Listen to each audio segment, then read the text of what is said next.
우리 믿음의 고백 하시겠습니다. 시작.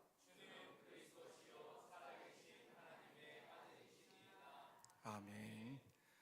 여러분, 공기에는, 눈에는 보이지 않지만 공기에는 흐름이 있습니다. 기류라고 하지요.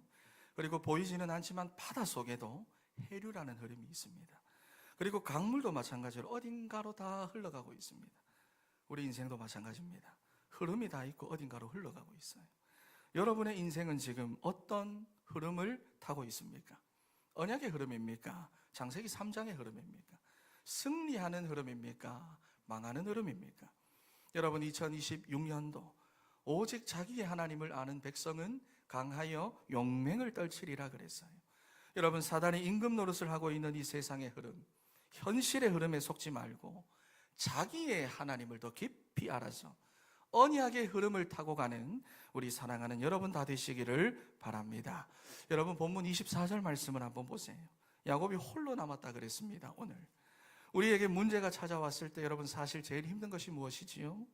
문제가 딱 찾아왔을 때 그 문제 자체도 나를 어렵게 하고 힘들게 하지만은 사실은 외로운 거예요. 외로워요. 내 속을 여러분 누가 알아줍니까? 말하면 소문만 나지 제대로 이해도 못 해줍니다. 그렇다고 남편인들 알아줍니까? 자식들이 알아줍니까? 여러분, 한나가 남들한테 다 있는 아들이 없어가지고 너무 속상하고 힘들고 스트레스 받고 그래서 밥도 제대로 못 먹고 있는데 걷다 대놓고 남편이 뭐라고 말합니까? 당신한테는 내가 있잖아. 내가 있잖아. 10아들 부럽지 않는 내가 있는데 도대체 왜 그러냐? 옆에서 이런 헛소리나 하고 있고, 여러분, 아무도 내 속을 몰라준다는 것입니다. 당신한테 내가 있잖아. 여러분, 그런데 그 외로움을 가지고 한나가 기도하기 시작했어요. 오늘 야곱도 마찬가지입니다. 외로움의 그 시간을 예배하는 시간, 기도하는 시간으로 바꿔버렸다는 거예요. 그랬더니 야곱이 그 속에서 나를 위해서 쉬지 않고 일하시는 하나님의 열심을 야곱이 발견합니다. 그리고는 잠을 설쳐가며 두려워하고 불안해하던 그 야곱이 말이지요, 현실의 그 문제 앞에서도 강하여 용맹을 떨치는 자로 변화됩니다. 여러분, 오늘 주시는 이 말씀을 통해서 하나님을 더 깊이 알되 나를 위해 쉬지 않으시는 하나님의 그 열심을 발견하는 우리 사랑하는 진천의 성도 다 되시기를 바랍니다. 첫 번째로 나의 복음입니다. 24절 말씀을 한번 읽어보겠습니다. 시작. 야곱은 홀로 남았더니 어떤 사람이 날이 새도록 야곱과 씨름하다가. 아멘. 홀로 남아있던 야곱에게 누군가 씨름을 걸어오는데 성육신 이전의 그리스도입니다. 그러니까 야곱이 지금 자기 평생에 있어 그리스도를 통하여 하나님을 제대로 붙잡게 되는 시간표 속에 있는 것을 볼 수 있습니다. 여러분 인생에 있어 지금 복음이 무엇입니까? 어떤 소식을 여러분들이 들었을 때 지금 복되다라고 생각을 할까요? 복권 당첨입니까? 취업 소식입니까? 주식 대박입니까? 아니면은 건강해졌습니다, 이런 말입니까? 여러분, 누가복음 2장 말씀을 보니까 하나님이 우리 인생에게 주신 큰 기쁨의 복된 소식은 예수가 그리스도로 오셨다는 소식이라고 말씀을 합니다. 사도행전 4장에는 우리 인생에 하나님이 다른 복음을 주신 적이 없다고 말씀을 해요. 그래서 먼저 복음의 말씀이 내 삶에 정리가 되어져 있어야 이 복음을 내 삶에서 실제로 누리며 살아가게 되는데, 그런데 예나 지금이나 사단의 전략이라고 하는 것이 무엇이냐? 복음을 내게 있어 모르게 한다는 것입니다. 복음을 못 깨닫도록 한다는 것입니다. 여러분, 제가 자주 말씀드리는 예화 가운데 시계 예화가 있지요. 시간이 잘못 맞춰진 시계는 아무리 열심히 작동을 해도 24시간 중에 단 한 번도 맞지 않습니다. 차라리 멈춰져 있는 시계가 한 번이라도 맞지, 시간이 안 맞는 거는 건전지가 다 닳아 없어질 때까지 한 번도 안 맞게 되는 거예요. 여러분 마찬가지입니다. 내가 아무리 열심을 내어도 하나님과 나랑 안 맞으면 결국 소용이 없어요. 세상 사람들이 여러분 열심히 살지 않아서 지금 어려움 당합니까? 여러분 자녀들이나 사람들이 노력하지 않아서 상처투성이로 시달리며 삽니까? 아닙니다. 여러분, 사람들은 정말 열심히 살아갑니다. 오늘도 열심히 살 거예요. 그런데 세상은 어떻게 말합니까? 더 노력해라 말합니다. 더 열심히 살아야 된다고 말합니다. 네 노력이 부족했다고 말합니다. 사람들이, 청년들이요, 그 말이 좌절하고 무너지는 거예요. 여러분, 복음은 하나님을 떠나 하나님과 맞지 않는 나를 하나님과 만나게 하고 하나님과 맞게 하는 것이 복음입니다. 창세기 3장에서 뒤틀려버린 우리 인생의 그 시간표를 하나님의 시간표 속으로 들어가게 하는 것이 바로 복음이에요. 여러분, 그래서 내 열심이 아니라 하나님의 열심이고 우리 인간의 노력이 아니라 하나님의 일하심입니다. 그래서 성경 어디에도 보면은 인간의 노력과 열심히 구원을 완성했다 이렇게 말하는 데가 없어요. 오히려 인간의 실패 속에서도 포기하지 않으시는 하나님의 열심을 우리에게 증언하고 있다는 것입니다. 여러분, 그래서 이사야 9장 7절 말씀에 만군의 여호와의 열심히 이를 이루시리라 그랬어요.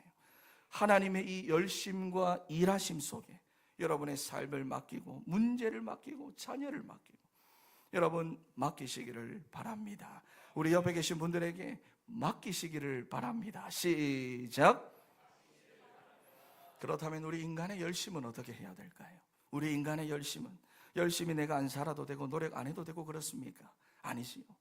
여러분, 시간이 맞춰진 이후로부터는 배터리 관리만 해주면 됩니다. 배터리 관리만 해주면 됩니다. 그러면 내 힘으로 가는 것이 아니라 내 힘으로 내 인생을 내가 끌고 가는 것이 아니라 가지는 것입니다. 그래서 우리가 힘을 얻어야 돼요. 그 힘 가지고 내가 살아야 됩니다. 여러분, 시편 18편 말씀을 보니까 다윗이 문제를 만나고 어려움을 만났는데 전쟁 중에 군사들에게 포위가 되어버렸습니다. 그래서 4절 말씀을 보니까 그러한 상황만 내가 바라보고 있고 쳐다보고 있으니까 사망의 줄에 내가 묶여 있고 파괴의 창수가 막 자기에게 쏟아지고 있다, 그렇게 표현을 하는데요. 내가 나를 위해 할 수 있는 게 지금 아무것도 없어요. 나를 나를 살리기 위해서 내가 할 수 있는 것이 없다 그 말입니다. 그런데 29절 말씀, 더 이상 하기도 싫고 해도 안 되고 내가 완전히 포기해버렸는데, 그런데 보세요, 내가 적군을 향해 달리며 내 하나님을 의지하고 다음을 뛰어 넘나이다 그랬어요.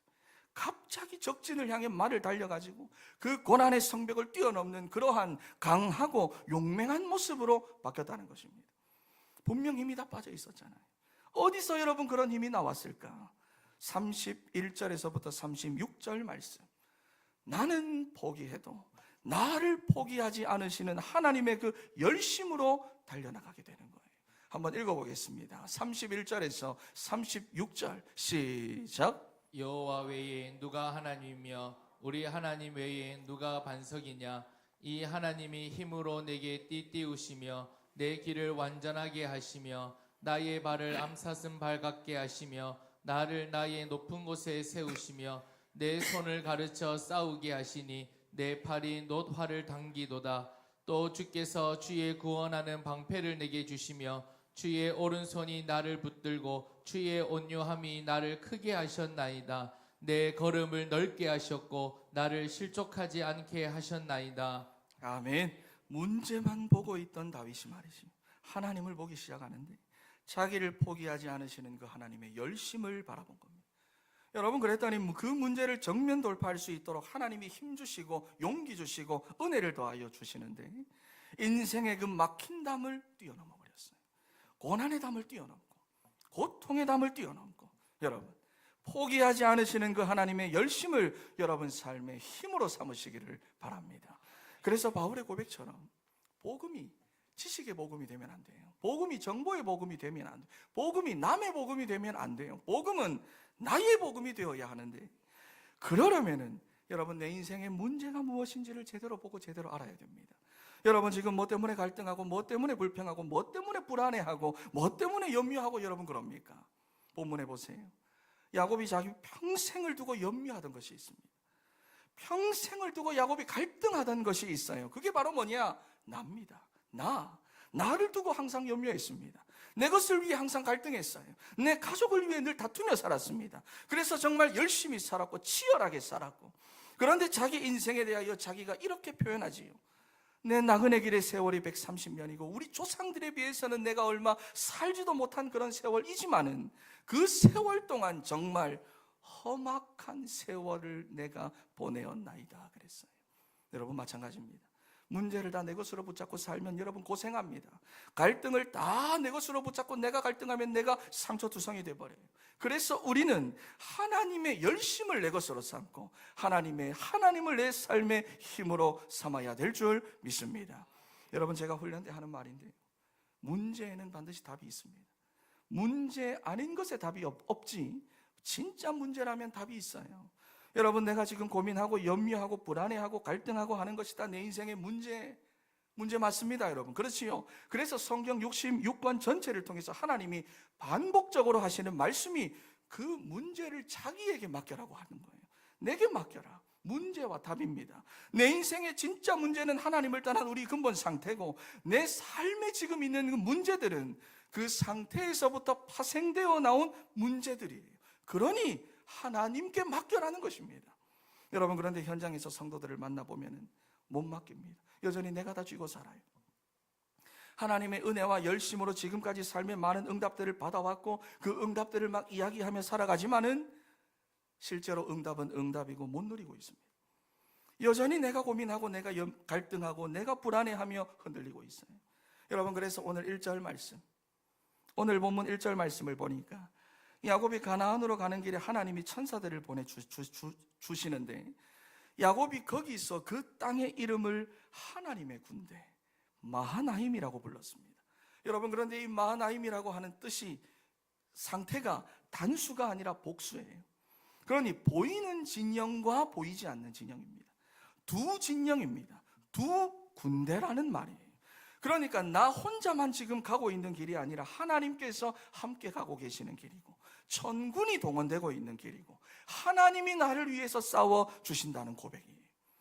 그런데 하나님께서 이런 열심을 보여주셨는데도 다시 오늘 6절 말씀, 먼저 갔던 사자들이 돌아와 가지고는 현실의 상황을 알려줍니다. 지금 당신의 현실이 어떤 줄 아느냐? 지금 당신의 그런 사정이 어떤 줄 아느냐? 당신의 형 에서가 지금 군대를 이끌고 오고 있다. 현실의 그 상황을 딱 듣고는 11절 말씀을 보세요. 하나님이 내게 베풀어 주신 은혜가 너무 감사하지만은 그래도 나는 지금 너무 겁이 납니다. 너무너무 두렵습니다. 방금 전까지 막 마하나임, 내가 가는 길에 하나님이 함께 하시고 하나님이 싸워 주신다 해놓고도 또 그 현실 앞에서 너무 두렵습니다. 너무 무서워요. 야곱 인간적이지요. 정감에 가지 않습니까? 여러분, 우리도 왜 이럴 때가 있어요. 문제가 있고 어려움이 있을 때 주는 그리스도시오라고 고백하며 하나님을 찾고 기도하는데도 두려움과 갈등이 내 안에서 없어지지 않을 때가 있습니다. 말씀을 붙잡아도 내 마음이 계속 불안하고 걱정이 되고. 여러분, 그런데 하나님의 열심히 야곱을 그때 어떻게 인도해 가시느냐? 25절, 26절 말씀을 한번 읽어보겠습니다. 25절, 26절 시작. 자기가 야곱을 이기지 못함을 보고 그가 야곱의 허벅지 관절을 치매 야곱의 허벅지 관절이 그 사람과 씨름할 때에 어긋났더라.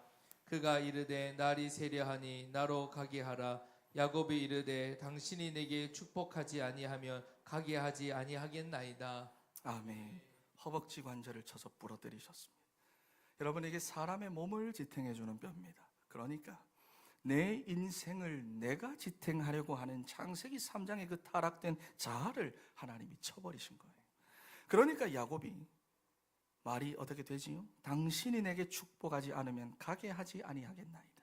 드디어 내 것을 다 내려놓고 나도 내려놓고 하나님만 온전히 붙잡게 되는 시간표가 온 거예요. 역사는 그때부터 일어났습니다. 그 인생의 치유가 그때부터 시작되었고 회복은 그때부터 된 것입니다. 여러분, 그래서 중요한 건 뭐냐? 주인을 바꿔야 돼요. 우리 옆에 계신 분들에게 주인을 바꿔야 됩니다. 시작. 그리스도가 여러분 주인 되게 하셔서 내가 내 인생을 지탱하는 것이 아니라 맡겨버려야 돼요. 내 인생을 내가 붙잡고 지탱하고 있으면 복음이 여러분 내 복음이 되지 않습니다. 시편 37편 5절 말씀해 보니까 내 길을 그랬어요. 네 길을, 여러분 이것이 데레크입니다. 여행, 여정이라고 하는 말인데 우리 인생의 길을 말하는 거예요. 그런데 다윗이 자기 삶을 이래 해보고 있으니까 불신자들이 너무 잘 되고 자기를 어렵게 하고 힘들게 하는 그런 사람들이 너무 잘 풀리고 너무 잘 나가고 하는데 자기는 어려운 거예요. 자기는 일이 잘 안 됩니다. 자기는 너무 힘든 거예요. 그러니 흔들리겠지요. 처음에는 불평하고 원망했습니다. 처음에는 질투하고 그런 자들을 시기했습니다. 그러다 어느 날 깨달은 거예요. 1절 말씀에 악을 행하는 자들 때문에 불평하지 말며 불의를 행하는 자들을 시기하고 질투하지 말지어다. 그러면서 5절 말씀에 네 인생길을 맡겨라. 이제 하나님께 맡겨라. 네가 붙잡고 네가 지탱할 때는 안 되고 어렵고 힘들었어도 하나님께 맡기면 하나님이 일하신다. 그래서 여기 이루시다라고 하는 이 말이 아사라고 하는 말입니다. 노동한다, 일한다는 거예요. 여러분, 하나님께 여러분 인생의 그 길을 맡기면 우리를 위해 일하시는 하나님의 열심을 내가 보게 되는 것입니다. 그러면 6절 말씀 한번 읽어보겠습니다. 시작. 내 의를 빛같이 나타내시며 내 공의를 정의의 빛같이 하시리로다. 아멘. 우리 인생이 달라집니다. 달라져 버려요. 여러분, 그런데 나라고 하는 이 창세기 3장에 타락된 자아는요, 쉽게 꺾이는 자아가 아닙니다. 그렇지요? 하지만 꺾여야 돼요. 어떻게 꺾이느냐? 고린도전서 12장 3절 말씀. 성령이 아니고서는 누구든지 예수를 주시라 할 수 없느니라 그랬어요. 성령이 역사하고 하나님의 은혜가 임하면 꺾입니다. 여러분, 그러면 성령이 우리에게 어떻게 역사하느냐? 하나님의 말씀을 따라 내가 성령의 인도받고 있으면 어느 날 우리에게 충만함이 와요. 그러면 꺾여지는 것입니다. 예전에 우리 부목사님이 저한테 찾아와가지고 이런 말을 했어요. 둘이 있을 때, 목사님, 제가 지금까지 목사님한테 복음의 말씀 들었으면 돼야 되고 꺾여야 되는데 안 됩니다. 안 꺾입니다. 그랬어요. 불신앙의 말이 아니고요, 언약의 한을 가지고 나한테 한 말이에요. 안 됩니다. 그래서 제가 안 되고 안 꺾이는 게 정상이다 그랬어요. 안 되고 안 꺾이는 게 정상이다. 계속 말씀에 인도받아라. 여러분, 창세기 3장에 타락된 우리의 자아는 그렇게 쉽게 꺾이는 쉬운 상대가 아닙니다. 하지만 말씀과 성령으로 꺾이는 거예요. 그런데 여러분, 나는 죽어도 안 꺾일 거야. 나는 너무 소중해. 내가 끝까지 버티고 있으면은 야곱의 허벅지 관절을 치신 그 하나님의 열심이 먼저 여러분의 허벅지 관절을 치실 때가 와요. 그 전에 여러분이 말씀 따라 인도받으며 주인을 바꾸시기를 바랍니다. 옆에 계신 분들에게 한 번 더 고백합니다. 주인 바꾸세요. 시작. 여러분, 그래서 두 번째로 하나님의 열심은 참된 내 것을 발견하게 하시는 하나님의 열심인데, 야곱이라고 하는 이름이 원래는 어떤 말입니까? 속이는 자, 빼앗는 자, 약탈자. 열심히 살았지요. 야곱이 평생을 그렇게 자기가 다 붙잡고 여러분 악착같이 살았습니다. 그런데 하나님의 열심이 그런 야곱의 인생을 어떻게 이끌어 오셨느냐? 야곱을 통해 붙여진 대표적인 지명들을 보면은 알 수가 있어요. 여러분, 먼저 창세기 28장에 보면은 베델이라 그랬습니다. 하나님의 집이란 말이죠. 원래 이름은 루스라는 말입니다. 형 에서를 피해 가지고 야곱이 죽는 줄 알고 정말 도망가던 중에서 사닥다리 환상을 통해 나를 위해 쉬지 않으시는 하나님의 열심을 본 것입니다. 이때까지, 여기까지는 야곱이죠. 그때 하나님께서 야곱에게 창세기 28장 13절 말씀에 보니까 여호와께서 그 위에 서서 이르시되, 사닥다리 위에서 말씀하시는 거예요. 나는 여호와니 너의 조부 아브라함의 하나님이요 이삭의 하나님이라. 여러분, 그랬더니 21절 말씀, 22절 말씀 한번 읽어보겠습니다. 창세기 28장 21절 22절 시작. 내가 평안히 아버지 집으로 돌아가게 하시오면 여호와께서 나의 하나님이 되실 것이요 내가 기둥으로 세운 이 돌이 하나님의 집이 될 것이요 하나님께서 내게 주신 모든 것의 10분의 1을 내가 반드시 하나님께 드리겠나이다 하였더라. 아멘. 여호와께서 나의 하나님이 되실 것이요. 여러분, 야곱이 처음으로 나의 하나님을 고백하게 되는 순간이 왔다고 말입니다. 여러분, 그리고 오늘 32장에서 지금까지 살아남기 위해서 속이는 자로, 빼앗는 자로, 약탈자로 살아왔던 이 야곱이라고 하는 이름이 하나님의 열심으로 인하여 드디어 이스라엘로 바뀌는 그런 시간표가 오는데요. 그래서 이 지명의 이름을 뭐라고 합니까? 브니엘이라고 합니다. 하나님을 만났다는 거예요. 여러분, 그리고 또 창세기 33장 18절 말씀, 야곱이 밧단 아람에서부터 평안히 가나안 땅 세겜에 이르러 그 성읍 앞에 장막을 치고 20절 말씀, 거기에 제단을 쌓고 그 이름을 엘헬로에 이스라엘이라 하였더라. 이게 무슨 말이냐? 더 이상 조상의 하나님이 아닙니다. 하나님은 이스라엘의 하나님입니다. 하나님은 나의 하나님입니다. 이 말이에요. 여러분, 그러니까 아브라함의 하나님, 이삭의 하나님이 드디어 나의 하나님으로 고백되어지는 시간표가 왔다는 것입니다. 여러분, 마찬가지입니다. 하나님의 열심은 하나님이 나의 하나님으로 고백되고 복음이 나의 복음으로 고백이 되도록, 그래서 하나님의 권세와 권한과 권능과 이 모든 구원의 축복을 우리가 실제로 누리며 살아가도록 지금도 우리를 이끌어 가시는 줄 믿습니다. 그래서 요한복음 16장 13절 말씀에 우리 안에 내주에 계신 성령님께서 우리를 모든 진리 가운데로 인도하신다 그랬어요. 여러분, 우리를 포기하지 않으시는 하나님의 그 열심을 따라 하나님이 나의 하나님 되고 복음이 나의 복음이 되어 삶의 어떠한 현실 속에서도 강하여 용맹을 떨치게 되는 우리 진천의 모든 성도 다 되시기를 바랍니다. 여러분, 그리고 또 두 번째로 하나님의 열심히 야곱 인생을 어떻게 이끌어 오셨는가? 하나님께서 아브라함에게 주셨던 언약, 이삭에게 주셨던 그 말씀을 창세기 28장에 보면 야곱한테도 줍니다. 그런데 이때는 자기 언약이 아니에요. 아직은 조상들의 언약입니다. 그래서 돌아오게 하시면 조건이 붙지요. 그런데 오늘 11절 말씀을 보세요. 하나님, 지금 그래도 내가 너무 겁이 납니다. 내가 너무 두렵습니다. 그러고 있는 야곱한테 하나님이 말씀을 다시 상기시켜 줍니다. 12절 말씀을 한번 읽어보겠습니다. 시작. 주께서 말씀하시기를 내가 반드시 내게 은혜를 베풀어 내 씨로 바다에 셀 수 없는 모래와 같이 많게 하리라 하셨나이다. 아멘. 아브라함과 이삭의 언약이, 조상의 그 말씀이, 아버지, 할아버지에게 주셨던 그 언약이 드디어 나의 언약, 나의 말씀으로 붙잡히는 시간표가 온 거예요. 여러분, 분명히 문제 속에 염려되고 너무 두려운 상황이지만은 하나님의 말씀이 내 말씀으로 붙잡히는 그 순간, 그때부터 야곱이 제대로 인도받기 시작하는 거예요. 여러분, 사무엘상 3장 말씀을 보니까 사무엘에게 하나님의 음성이 들리는 순간이 옵니다. 그렇지요. 처음에는 그런데 사무엘이 못 알아듣잖아요. 제사장 엘리가 부르는 줄 알고 엘리한테로 막 뛰어갑니다. 그런데 엘리가 아니에요. 그렇게 두 번을 했습니다.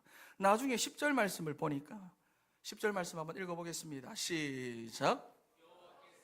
여서서 전과 같이 사무엘아 사무엘아 부르시는지라 사무엘이 이르되 말씀하옵소서 주의 종이 듣겠나이다 하니. 여러분, 여기 보니까 하나님의 열심은 어떤 열심입니까? 말씀이 나의 말씀으로 들릴 때까지 말씀하시고 반복하시는 열심이라는 거예요. 여러분, 그러면 시편 119편 49절에 보니까 그 말씀이 우리에게 소망을 준다고 말씀합니다. 시편 119편 50절 말씀에는 고난 중에 있는 내게 위로를 주고 나를 살아나게 한다고 말씀합니다. 여러분, 그 말씀, 나의 말씀으로 붙잡게 하시는 그 하나님의 열심을 따라 인도받는 여러분 되시기를 바랍니다. 그리고 무엇보다 말씀이 내 것으로 딱 붙잡히게 되는 순간부터 기도가 됩니다. 기도가 되어집니다. 기도는 노동인데 어느 순간에 기도가 되어집니다. 24시 밤낮으로 기도가 되어진다는 거예요. 이게 바로 나의 기도입니다. 오늘 24절 말씀, 야곱이 홀로 남아서 밤이 새도록 씨름했다 그러지요. 말씀이 내게 주시는 말씀으로 들리고 나의 말씀으로 붙잡히기 시작하면 기도가 되어지기 시작하고 내가 힘을 얻게 됩니다.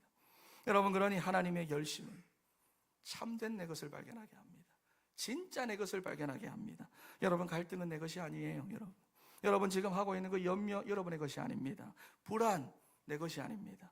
거기에 잡혀 살지 말고 눌리지 말고 여러분 매이지 마세요. 하나님의 열심은 우리 인생의 어떠한 고비에도 순간에도 하나님을 나의 하나님으로 고백하게 하시고 말씀을 나의 말씀으로 들리게 하시고 믿어지게 하시고 그리고 기도가 되게 하시고, 그래서 우리의 삶에 힘 주시고 위로 주시고 소망 주시고 살아나게 하시는 하나님의 열심인 줄 믿습니다.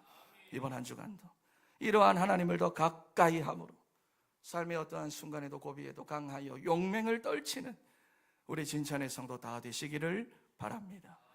결론입니다. 여러분, 남자들은 평생 두 여자의 그늘에서 벗어나지 못합니다. 누굽니까? 한 여자는 어머니, 못 벗어나지. 또 한 여자는 아내. 그런데 잘 보세요. 어머니의 사랑하고 아내의 사랑하고 같을까요? 안 같을까요? 다릅니다.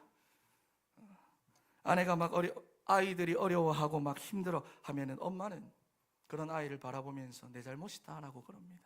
내 잘못이다. 내가 더 잘 키울 걸 그럽니다. 그런데 남편이 잘못하고 힘들어하면 아내가 뭐라고 하지요? 그것밖에 못하나? 똑바로 해라 그럽니다. 그게 차이지요. 여러분, 우리 인생은 하나님의 열심에서 절대로 못 벗어나는데, 하나님의 열심을 다른 말로 하면 나를 향한 하나님의 사랑입니다. 그래서 여러분이 힘들어할 때 하나님은 네가 왜 그랬냐? 그것밖에 못하냐? 더 열심히 해라. 안 그러십니다. 내 잘못이다 그래요. 내 잘못이다. 여러분이 굉장히 어려움 당하고 기도할 힘조차 없을 때면은 로마서 8장 26절 말씀에 성령이 우리의 연약함을 도우시나니 오직 성령이 말할 수 없는 탄식으로 우리를 위하여 친히 간구하시느니라 그랬어요. 여러분, 하나님의 열심은 여러분을 향한 하나님의 사랑입니다. 그 열심을 여러분의 힘으로 삼고 배경으로 삼고, 그래서 강하여 용맹을 떨치는 우리 진천의 성도 다 되시기를 바랍니다. 마지막으로 고백합니다. 나를 향한 하나님의 열심은 나를 향한 하나님의 사랑입니다. 기억합니까?